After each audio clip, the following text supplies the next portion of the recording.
Okay, good evening and welcome to the Zoning Board of Appeals for the Town of Eastchester April meeting. Tonight is April 12, 2022.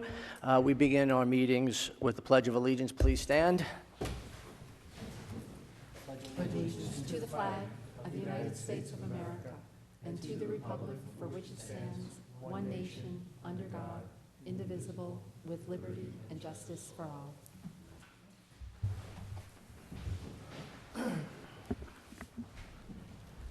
Okay, before I call the roll, I generally take this opportunity to go over some of the ground rules and some notes to be made, and it's, I think, best to do it always at the beginning of the meeting. So firstly, the meeting is conducted under Robert's Rules of Parliamentary Order, and among other things, just for the viewing public, decisions are made here by motion and resolution.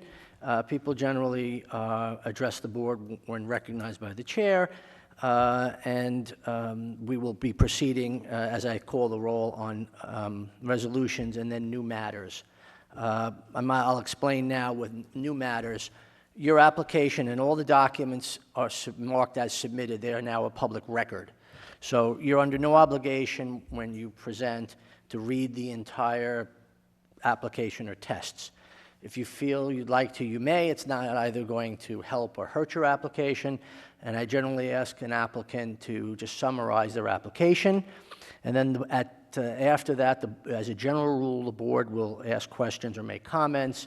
And as a general rule, there may be a motion that allows for the public to be heard, and then the applicant would have an opportunity to reply, and then there'll be closing questions or comments by the board, and then some motion practice. So that would be the general procedure. Also, as a policy of the board now for many years, and as a policy of most boards for that matter, items that are on first time are not decided upon. We print our calendar a year in advance, and that's important to note because we do not meet in August. The July meeting is only for resolution as well as December, which means anything on tonight, the earliest would be decided by May. So anything being heard in May would be June. So if you're thinking of something for the summer, if you don't get here by June, you will not have any application decided upon. So again, the calendar is printed, it's online, and the terms and conditions of applications and rules are a part of that application. You'll be able to get them online and from the building department. One other item that I want to mention in my comments, this is not something that's new, but I just want to remind people that no new correspondence is accepted after the close of the public hearing. Very important because sometimes people will email after they see something on television or they're here, and the ability to be heard is during that window during the public hearing. Okay. Having said that, I make a motion to approve the minutes of the March 8th, the March meeting of 2022. Second. Mr. Galen, second. All in favor? Aye. Okay, before I call the roll, as you can see, we're a three-member board tonight, and the board is generally five. What that means as it relates to resolutions is that under the law, you would require 3 votes. So you would need unanimous this evening to have an application approved. A 2-1, which may sound like a win, is not. It's a denial. So having said that, there were 3 items on for resolution. 2 have been adjourned on consent of the applicants. One of them was the Dogwood Drive application, and the other is the Sprague Road application. Those have been adjourned until the May meeting. Having said that, I just want to make sure that the third item, which is on for resolution, which is the only matter, 52 Howard, is ready to proceed to resolution. Are you ready to proceed? Okay, good. Okay, before we get to the resolutions, or the resolution, I just want to see a call the roll on new business and see if you're ready to proceed. The first item under new business is 7 Forbes Boulevard. Is the applicant, Mr. Yanacita, ready to proceed? Yes. Okay.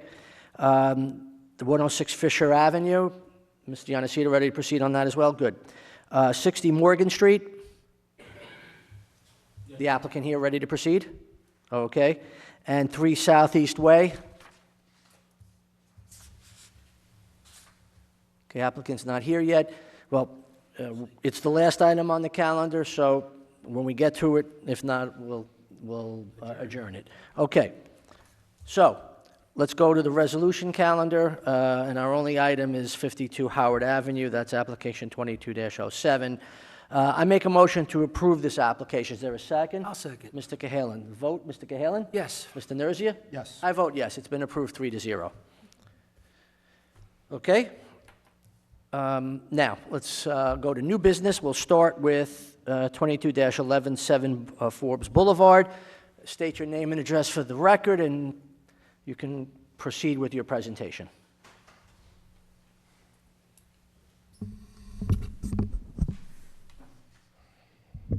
Okay, good evening. My name is John Yanacito. I'm an architect, and I'm representing Mr. and Mrs. Bucolo, the owners of the subject property, and they're with me this evening.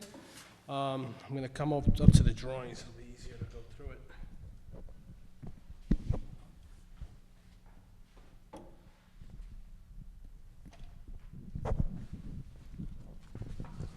Okay, so we are requesting area variance for the installation of an in-ground swimming pool at the rear yard, which is highlighted here in the yellow. And we're also requesting area variances to legalize the existing driveway, which is highlighted here in the red hatch. The location of the pool will require an area variance for the proposed street side yard setback. The proposed setback is 4 feet, and the required is 10, a deficiency of 6 feet or 60%. The location of the pool will be in compliance with the rear yard setback and with the setback to the house. We decided to move the pool closer to the street side yard lot line to minimize the number of variances required, and also to take advantage of the right-of-way, the depth of the right-of-way, which would allow a larger separation between the pool and the curb. There's also mature plantings along that property line, which will screen the pool from the street and the neighboring properties. The legalization of the existing driveway will require 2 area variances. The first is for the impervious surface coverage. So let's see. First, where the allowable coverage is exceeded by 277 square feet. So we're over by 277 square feet, or 6.2%.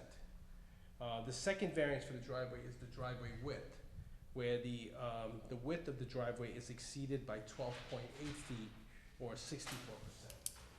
The driveway has been in existence for several years, and keeping it as is will not create any adverse conditions in the neighborhood.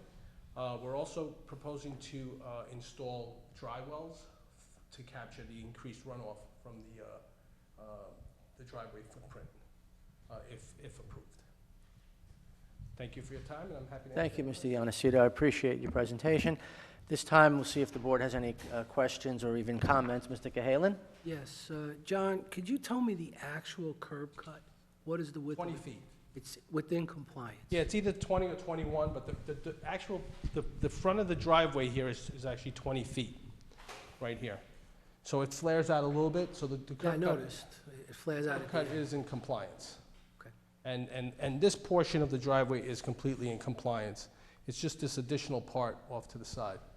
And it puts the overall coverage 277 square feet over the allowable. Thank you. Thank you, Mr. Yanacito. Anything further? Mr. Nerzia? Just one comment. I know a neighbor had raised a concern, and I'm sure it was the neighbor behind this house, about runoff, or that neighbor has a high water table. So I know you mentioned installing dry wells. Can you just address Yeah, so the engineering aspect of all So that? in as far as the rear of the property, there's no proposed increased impervious surface at the rear. The patio is going to stay exactly the same size, and we're not proposing any impervious surface around the pool, with exception to the 12-inch coping that runs around the perimeter of the pool. The driveway, which is the area that does increase the impervious surface, is where we're going to put the dry well. So we'll probably have them towards the front, which will actually pull the water towards the front of the house versus the rear. And there should really be no additional runoff from the pool, because it's the coping is minimal. It's maybe 50 or 60 square feet. Okay. And it's surrounded by lawn. Thank you, Just Mr. wanted to Yanis. clarify one thing. With the dry wells for the driveway, you're proposing the dry wells to accommodate the runoff for the entire driveway, not just that 277? Yeah, we can. I believe when the original driveway was put in, there were dry wells put in for that. It should have a drain. Alrighty, If it doesn't, okay. then we will, we'll look at that when we file for the permits, and if we have to take the whole driveway into account, we can. yes. Okay. Mr. Nerzia? No other questions? Okay, I have a couple of points, but firstly, I want to just reference that Mr. Nerzia was referencing an email from Mr. Dorner, which is part of the public record, raising that concern. Mr. Yanacita, I just have one question. You mentioned that the driveway's been in existence, and it looks as if it has been in existence in that state for some time. How many years? I'm not sure. I don't need exact, roughly.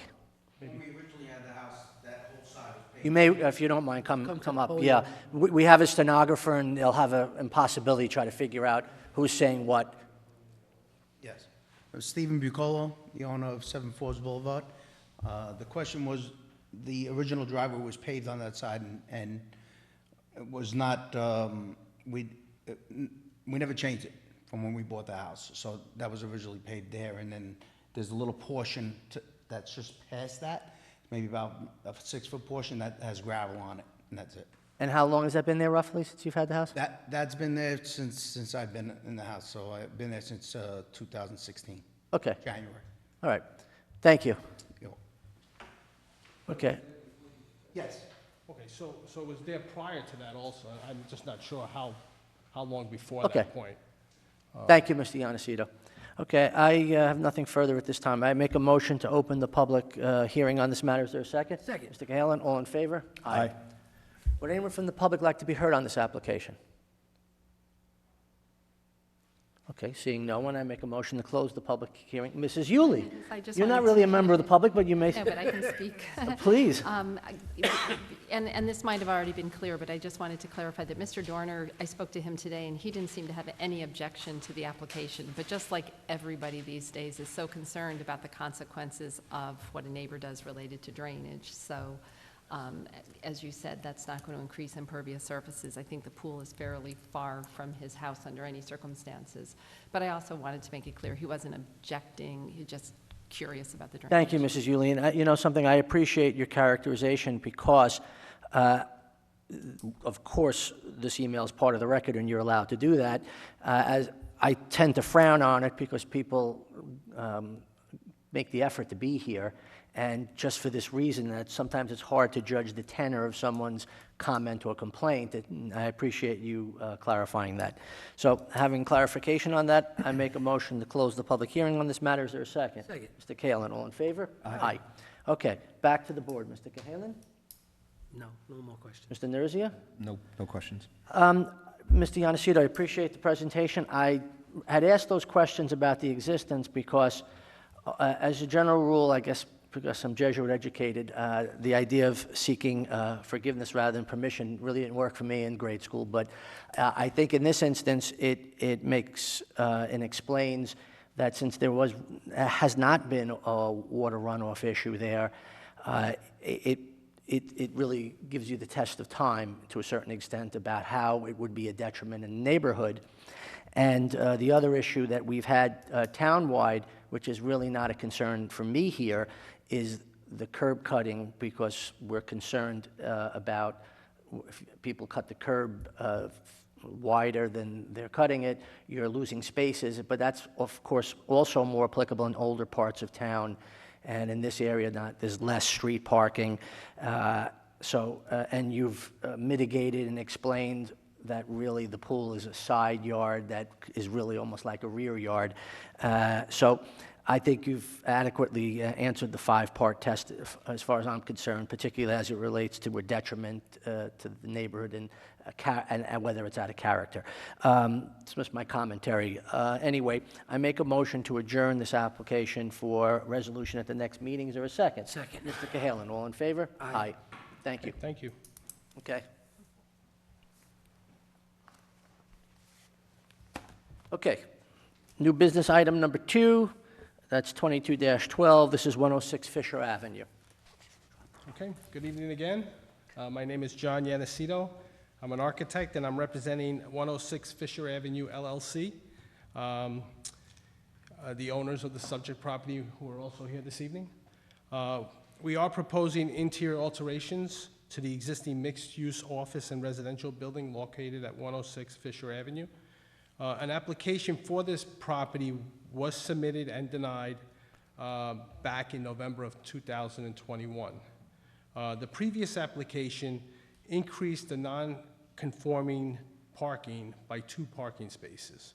The scope of work for this resubmission has been decreased and will create an increase of only 1 parking space. The proposed scope of work will now only include the 4th floor alterations, which would convert an existing storage space into a new 1-bedroom dwelling unit. The existing structure is currently requires 12 parking spaces, and there is 1 parking space provided. And if you look at the survey, it's within the existing driveway, garage at the rear of the property, which is a handicap space and access aisle space for the handicap spot. The interior alterations will increase the required parking to 13 spaces, and the one space will continue to be provided. The existing parking is currently deficient by 11 spaces, and we are increasing that deficiency by 1 space. The zoning law requires area variances for the total deficiency, not just the 1 space. So we are requesting a variance for 12 parking spaces, or 92.3%. Thank you for your time. Thank you, Mr. Yanacito. Okay, let's go to the board. Questions or comments? Mr. Cahalan? Yeah, I clearly remember the application. You know, going from 2 to 1, you're still in that particular area, it's dense. And, you know, I drive by there all the time, and the parking is tough there. Even, I understand the homeowner wants to increase the rental, and I get all of that, but, you know, if this was, you know, 3 parking spaces and you were asking for 1, that's one thing, but there's 12 here. It's 92%. From a percentage point, and even the number of spaces. Now, I know we've been told in the past that people walk there, the people that reside there don't have cars, but we still have an obligation for the density factor to consider that you could have people move in and have 2 cars or 3 cars or whatever the case may be. So I just have a hard time with this high of a number for a variance. So that's my comment. And I Thank think when we look a little closer at the lot, I mean, there are, you have a long driveway, you have possibly a spot to stick a car by. There's just not defined parking spaces, but someone could put 2 or 3 cars on this lot easily. But, you know, I don't want to get into a debate with you, but when I look at that property, it's narrow. That driveway is narrow. You want to create a fire hazard, something goes wrong, where are the engines going to get around back? Well, they're not getting into the back. They're not getting in the No. back then. Well, they're not getting into the back of any of those houses in that area. True, but why create a problem that doesn't exist? Anything further? Thank you, Mr. Cahalan. Mr. Nerzian? No specific questions. I just wanted, my concerns are the same as Mr. Cahalan's, but nothing specific other than just expressing that comment. And just, not that you need people piling on, but I drive that road every day as well. And well, there happens to be a large pothole in the middle of the road these days. And I'm in my office by 7:15, and at 7:10, you have to shimmy over because of the buses.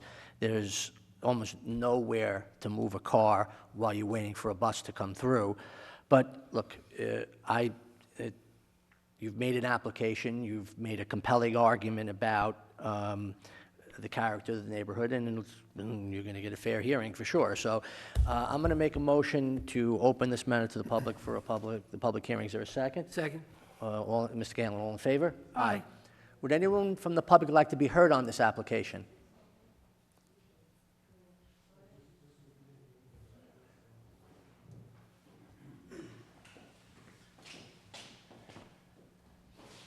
Good evening, Board. My name is Patrick Costello. I am a co-owner of 106 Fisher, along with my wife, Susan Lukowitz.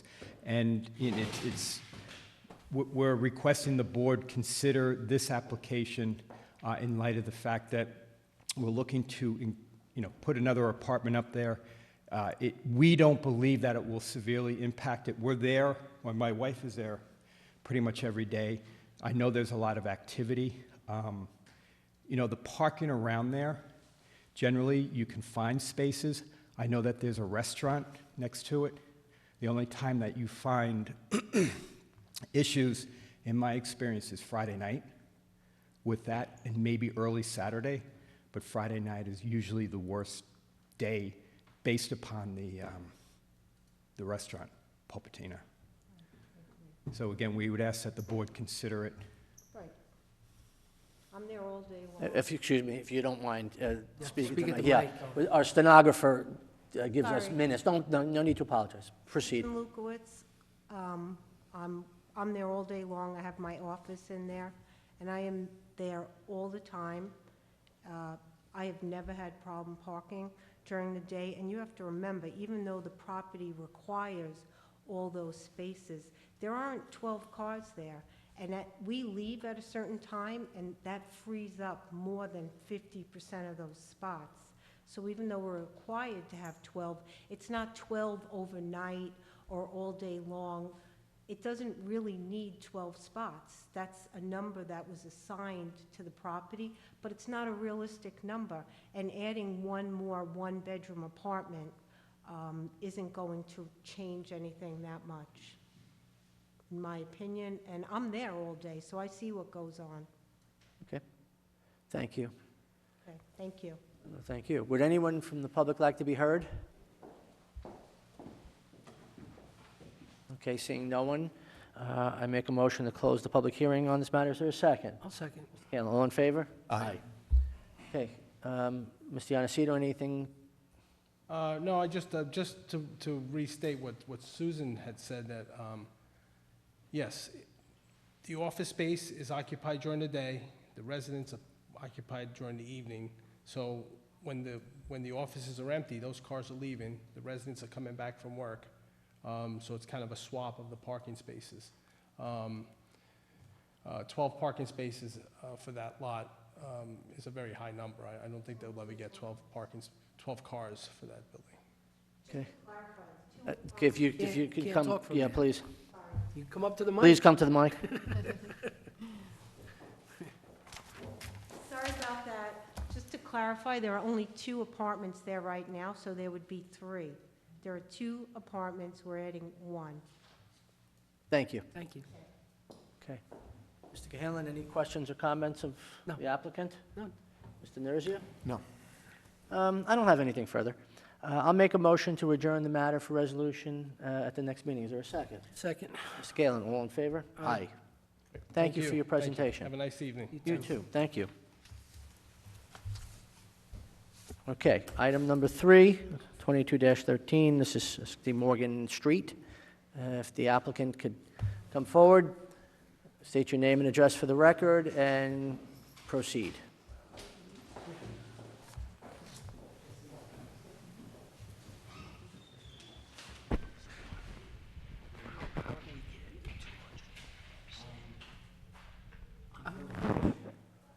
If you can give us your name and address for the record, please.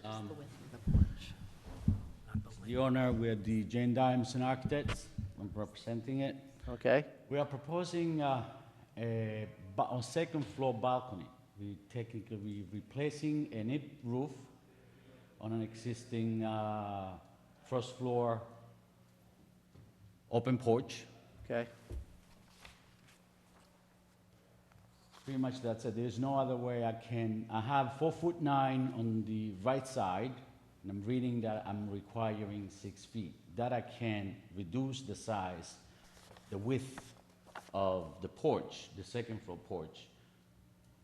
However, I cannot be within the limits in the front yard.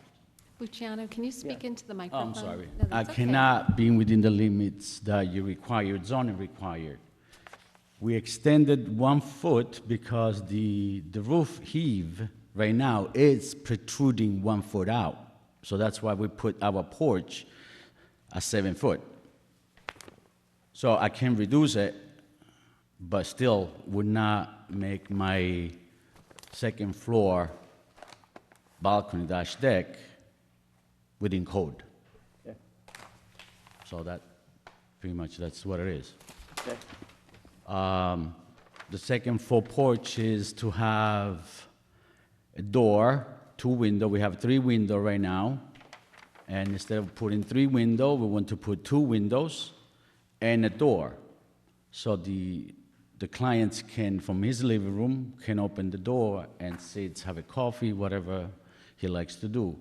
And on the first floor, there's 2 windows, and we're proposing to put 2 windows and add 1 door, so the clients again goes into from his living room to the porch, to whatever he wants to do there. That's pretty much, that's what it is that we're trying to do. Okay. Well, thank you for your presentation. I will usually go to the board, but I'd like to just highlight a couple of items while you're there.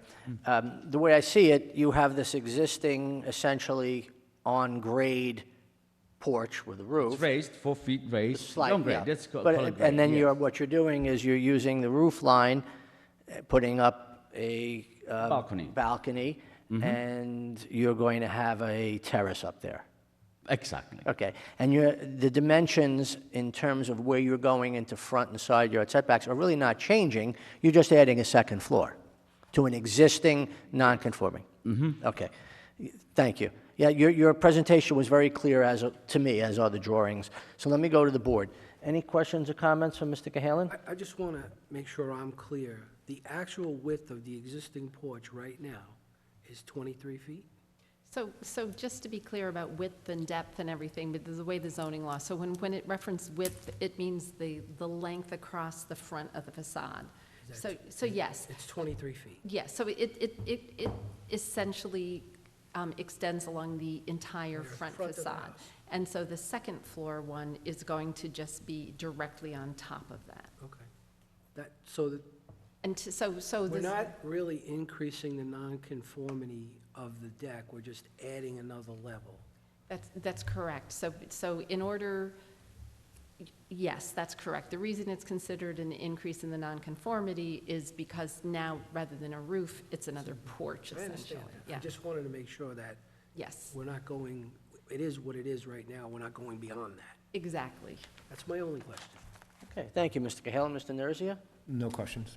And I don't have anything myself. I do make a motion to open the public hearing on this matter. Is any I'll second. Mr. Galen, all in favor? Aye.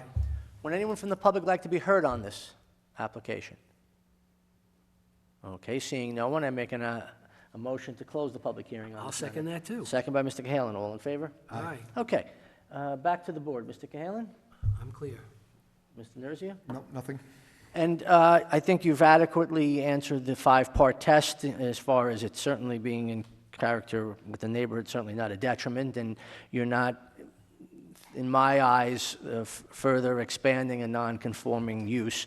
You're going up is what you're doing. But anyway, those are my thoughts on the subject. I make a motion to adjourn this application for resolution at the next meeting. Is there a second? Second. Mr. Cahalan, all in favor? Aye. Thank you. Thank you. Okay, and it looks like the last item, which is number 4, 22-14, 3 Southeast Way, is not here. Mrs. Yuli, I will make a motion to adjourn that matter for the May meeting. Yes, Okay. I will not be punitive and mark it off the calendar. I will, I have a feeling, and this never occurred to me, but I think the contractor may have completed the application on behalf of the resident and may not have been aware that they were required to come to the meeting. Well, I'm not sure I will about make that. a I'm motion to, speculating. I will make a We won't motion hold it against them. to adjourn this matter in full as a new application for the May meeting. Is there a second? Second. Mr. Cahalan, all in favor? Aye. Okay, before I make a motion to adjourn the meeting, I just want to clarify a point for the record, that those new matters that were on and heard tonight that the board members who are not here tonight, Mr. Miller and Mr. DeMarco, will have full voting rights as it relates to those matters, because all of the printed material is a public record, and they've reviewed it prior to this meeting. We'll review it again, and they will also have the minutes, so they have, there is no prejudice to their voting. So I just wanted to put that on the record. They will have, if we have a 5-member board, there will be 5 members voting. Having said that, I make a motion to adjourn our meeting for the meeting at May 10th, 2022. Is there a second? I'll second. Mr. Cahalan, all in favor? Aye. Good night. Okay.